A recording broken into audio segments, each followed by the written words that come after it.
Apreciados estudiosos, muy buenas tardes. Un cordial saludo para todos. Sean bienvenidos allá a este último encuentro sincrónico de la asignatura Gestión Integral del Recurso Atmosférico. Bueno, ¿qué les puedo decir a todos? De verdad, pues quiero felicitarlos por su compromiso, por su esfuerzo, constancia para desarrollar las diferentes actividades a esta etapa final en la que ya pues en esta semana prácticamente nos resta solo la evaluación. Como ustedes se han dado cuenta, ya algunos tienen retroalimentación de la actividad 4 y entonces los invito a que tengan muy presente que el domingo a medianoche cierra la evaluación final que corresponde a los módulos 1 y 2, ¿sí? Em, que digamos que para este encuentro, entonces ya pues como ustedes saben, los encuentros de cierre son bastante cortos. En este encuentro como tal, el propósito es que podamos revisar algunas características de las competencias, los logros alcanzados a través de la asignatura, las conclusiones más relevantes y asimismo que podamos, digamos, asimismo que podamos concertar, bueno, aprovechar este espacio a modo de retroalimentación del contenido del aula. ¿Qué les puedo decir específicamente sobre esto? Ay, perdón, un segundito porque creo que se me... Ah, no, ya. Y pues digamos que ya, además de esas conclusiones del aula, pues y de esa retroalimentación, ya para cerrar, vamos a hablar un poco sobre reconocimiento docente. ¿Listo? Bueno, como primera medida, recordemos que nuestra asignatura como tal está soportada en 3 módulos básicamente por los 3 créditos que tiene esta asignatura. En el primer módulo tenemos esa aproximación a comprender la dinámica de la atmósfera, cómo es todo esto, cómo son todos estos procesos, cómo se da la contaminación atmosférica y a través de las competencias del módulo que logramos con las actividades planteadas, lo que se buscó es que ustedes relacionaran esas características humanas con variables climáticas específicas, el comportamiento temporal en una zona de estudio con los niveles de calidad del aire con el fin de realizar un análisis de la incidencia y repercusiones del clima y factores urbanos sobre la contaminación registrada. Em, ya entonces, frente a recordemos, apreciados estudiosos, que estos temas como tal, pues se dividieron en 2 unidades temáticas, básicamente pues atmósfera y meteorología y generalidades de la contaminación atmosférica.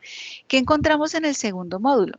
Ya en el segundo módulo empezamos a centrarnos en, una vez ya conocemos y entendemos cómo es esa dinámica de la atmósfera, pues entonces ya podemos hablar sobre cómo son esos efectos, cómo se comporta la contaminación en la atmósfera, si se dispersa, si se concentra, cuáles son esos efectos ambientales o problemáticas ambientales eh, correspondientes a la contaminación atmosférica y también hablamos de ruido y olores ofensivos. Las competencias alcanzadas en este módulo que se lograron es que ustedes describieran específicamente un fenómeno de la contaminación ambiental, de la calidad del aire, característico de grandes ciudades y que se constituyen un problema en la actualidad para realizar un análisis de causas y efectos del fenómeno ambiental actual en la ciudad seleccionada. Ya por último tenemos el contenido del módulo 3.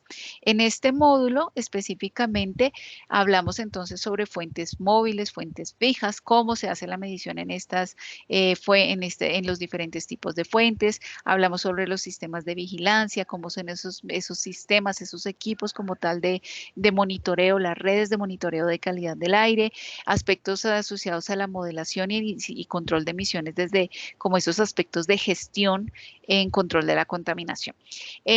Competencias del módulo, entonces a través de esa práctica de laboratorio en el que se diseñaba un póster de investigación, el propósito es que precisamente, ay, perdón, aquí me quedaron mal esas competencias, perdón un segundo,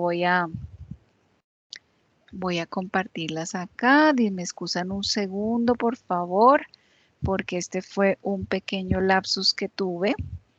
Voy a corregirlo en este momento aquí en el módulo 3.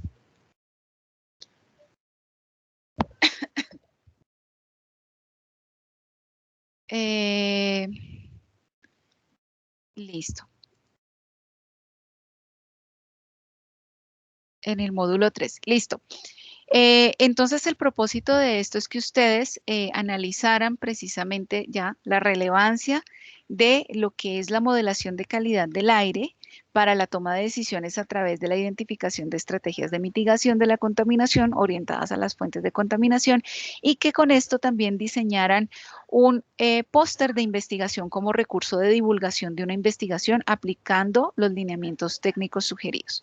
Ahora bien, quisiera resaltar algunas conclusiones de los 3 módulos y estas conclusiones básicamente son para poder, digamos, resaltar elementos pues, que están relacionados entre los mismos módulos.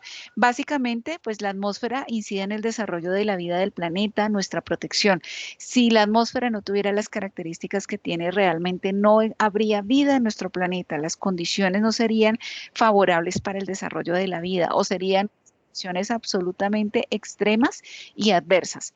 Por otra parte, también cuando nosotros hablamos de el efecto invernadero, el efecto invernadero es un efecto, es un proceso natural, debemos reconocerlo como tal. De igual forma, por ejemplo, el albedo, ¿sí? Todo, digamos que en estos dos aspectos, pues están relacionados con la capacidad de absorción de calor de los gases efecto invernadero y el calor radiante por convección de la troposfera, y esto hace que, digamos que esas características de condiciones de clima, de confort que tenemos en la atmósfera o de temperaturas, pues se ven afectadas y desencadena unas problemáticas que son, por ejemplo, lo de las islas de calor, la acumulación de energía en la atmósfera y como consecuencia el calentamiento global, ¿no? Asimismo, la contaminación atmosférica, pues que es una problemática realmente de prioridad y de mayor preocupación para cualquier país, para cualquier ciudad y en especial para las grandes urbes, porque es una de las principales causas de muerte en el mundo. Entonces, por eso, digamos, muchos temas de salud pública están asociados a los problemas de contaminación atmosférica. Si se lograra hacer unas medidas efectivas o implementar unas medidas efectivas para, digamos, reducir esa contaminación atmosférica, los ahorros como tal para un país, para una nación, en cuanto a costos de salud en los que tiene que incurrir por todas las problemáticas de las muertes y las muertes asociadas a la contaminación, o sea, sería impresionante la cantidad de recursos que se ahorrarían con solo, digamos, reducir la problemática. También pues tenemos que diferenciar estos procesos de emisión e emisión. La emisión pues está relacionada directamente con las fuentes fijas y con las fuentes móviles y la emisión siempre la vamos a ligar a la calidad del aire.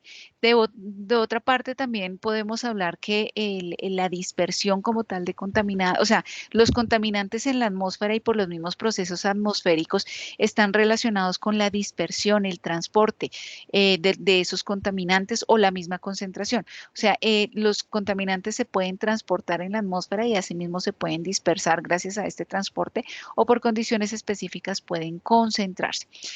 También pues reconocemos que hay contaminantes que son de tipo primario, de tipo secundario. Los de tipo secundario pues representan problemas y consecuencias a la salud que son incluso más serios que los que provienen, los que derivan de los contaminantes primarios, sin restar importancia a estos.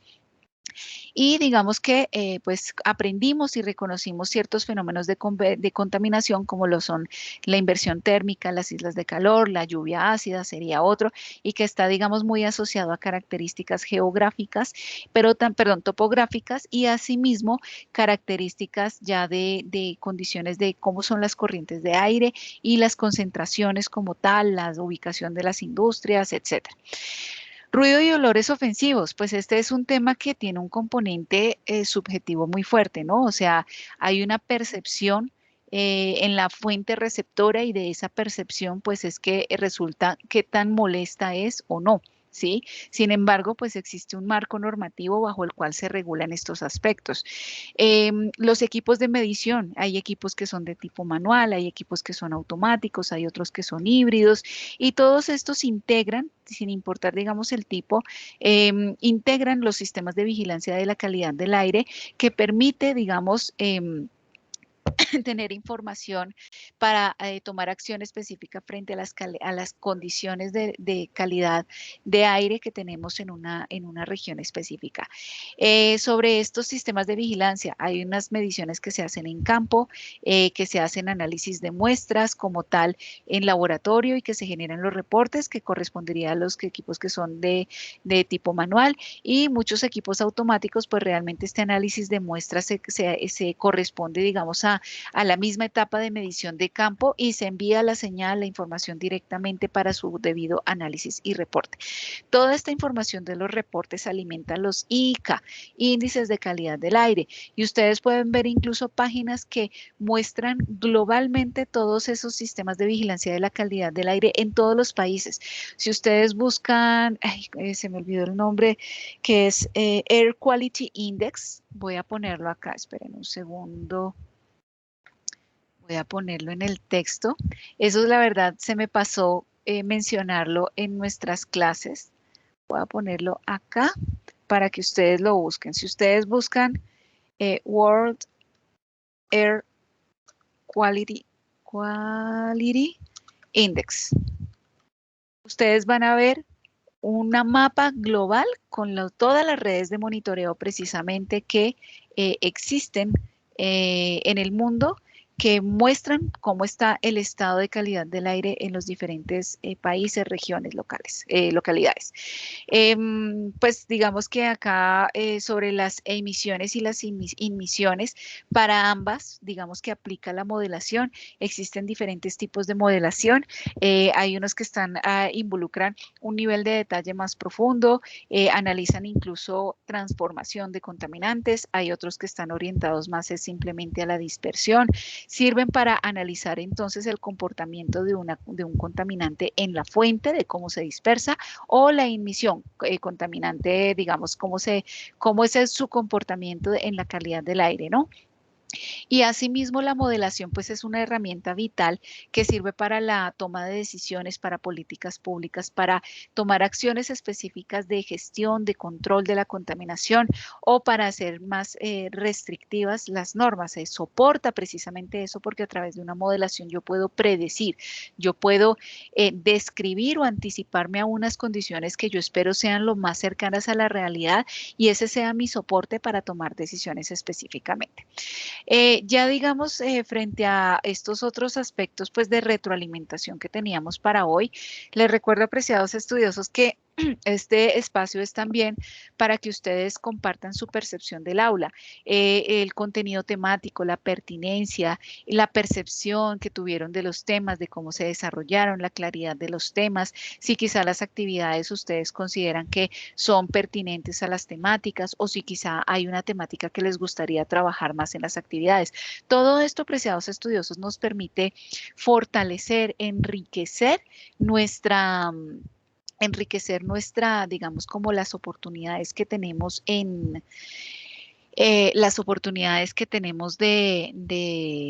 pues digamos, de mejora en nuestra aula, y que de esta forma los estudiosos, los futuros estudiosos del aula, pues también puedan disfrutar y encontrar un aula con cada vez mayor contenido, más estructurado, porque por eso la opinión de ustedes es muy importante. Como en este caso, pues no tenemos asistentes de forma sincrónica, la invitación entonces es, apreciados estudiosos, a que si ustedes tienen algún comentario, no duden en contactarme y será tenido presente en los procesos de actualización del aula. Las opiniones, recomendaciones, percepciones, como les digo, pueden ser enviadas a mi correo electrónico ivon.angulo@umb.edu.co. Recuerden que después del domingo a medianoche el aula va a estar cerrada y no me van a poder escribir a través de Canvas, pero sí me pueden contactar a través del correo electrónico. Finalmente, apreciados estudiosos, les recuerdo la importancia del reconocimiento docente. ¿Qué es el reconocimiento docente? Como ya ustedes saben, es la forma en la que ustedes evalúan a sus docentes. Quizá no hay unos criterios, digamos, detallados, pero a través de este ranking, de este posicionamiento, ustedes pueden dar a entender cuál es ese profesor que se acerca a las características ideales que ustedes esperan encontrar en su proceso de formación en cada aula. Entonces, frente a las aulas que ustedes tienen activas, van a aparecer aquí, digamos, las fotos de los docentes como tal que tienen, digamos, que están a cargo de las diferentes asignaturas, aparece el nombre y el nombre de la asignatura, y frente a eso ustedes entonces hacen ese posicionamiento según quién se acerca más a esas características. ¿Cuáles son esas características específicamente? Digamos que el profesor, digamos, es claro en, en las temáticas tratadas, que el profesor es... digamos, está atento a aclarar las inquietudes que tengan sobre las actividades, sobre las, no sé, digamos, además de las actividades, por ejemplo, sobre los temas tratados, que si ustedes tienen alguna inquietud, alguna solicitud, se da respuesta oportuna, puntual a esto. Si, digamos, ustedes consideran que lo que se impartió en contenido temático realmente fue acertado, si fue clara la información, los recursos del aula como tal que se dispusieron, si son suficientes. Todas estas características, digamos que suman y se reúnen en lo que ustedes, digamos, esperan encontrar en sus aulas. Entonces, la invitación, apreciados estudiosos, es a que así voten en primer puesto, en segundo o en quinto puesto, no importa. Lo importante es votar, porque para la Universidad Manuela Beltrán la opinión de sus estudiosos es muy importante y esto, aunque ustedes no lo crean, tiene un peso muy importante en la calificación como tal de los docentes. ¿Esto qué quiere decir? Que esto corresponde prácticamente al 50% de la evaluación de los docentes a nivel anual. O sea, nosotros tenemos un 50% que es de tipo administrativo, digamos, de otro tipo de funciones que debemos desarrollar, pero el 50% está dado por la opinión de ustedes. Por eso es tan importante que ustedes voten, no importa en qué oposición, sino que voten. Digamos que esta votación consciente, cuando se desarrolla de forma consciente, también es una oportunidad para la reflexión de nosotros como docentes, de llegar a pensar si realmente estamos haciendo bien nuestro trabajo, si nos acercamos a esas características ideales o si quizá debamos mejorar en algo, ¿sí? O sea, si yo veo que a mí, por mí no están votando, o que si simplemente me ponen en una posición de quinto lugar todos mis docentes, pues eso me tiene que llevar a una reflexión, a decir qué es lo que está pasando, en qué quizá estoy fallando y de qué forma puedo hacer mejor mi trabajo, ¿sí? De qué forma puedo mejorar esa labor que día a día desarrollamos con cada uno de ustedes. Entonces, por eso, apreciados estudiosos, pues la invitación es a que precisamente manifiesten su posición, su opinión a través de este canal de comunicación, a este canal de expresar precisamente la opinión sobre sus docentes, sobre todos los docentes de las aulas que tienen activa. Esto lo tienen que hacer entonces antes de medianoche del domingo 12 de septiembre. Ténganlo muy presente. Solo lo tienen que hacer una vez en una sola aula. No tienen que hacerlo en todas las aulas. Una sola vez hacen la votación por todos sus docentes. Y bueno, ya pues solo me resta a recordarles que también la votación se puede modificar antes que cierre el aula. Y pues solo me resta a ustedes agradecerles su participación, su compromiso en el desarrollo de todas las actividades, la comunicación constante para poder aclarar las inquietudes que se presentaron, las dificultades que se tuvieron a lo largo de las diferentes actividades. Les deseo a todos muchísimos, muchísimos éxitos en su programa académico. Ya Dios mediante nos estaremos viendo quizá en otras asignaturas. Aquí ya ustedes tienen mis datos de contacto, tienen mi número telefónico, tienen también mi correo electrónico, así que estaré muy atenta a cualquier contacto, un saludo, una pregunta, lo que ustedes deseen, pues aquí estaremos muy atentos desde la unidad virtual. Muchas gracias a ustedes por la participación en esta aula y bueno, espero encontrarme con ustedes en otra asignatura. Que estén muy bien y una feliz tarde para todos. Éxitos también en el cierre de estas asignaturas de este domingo.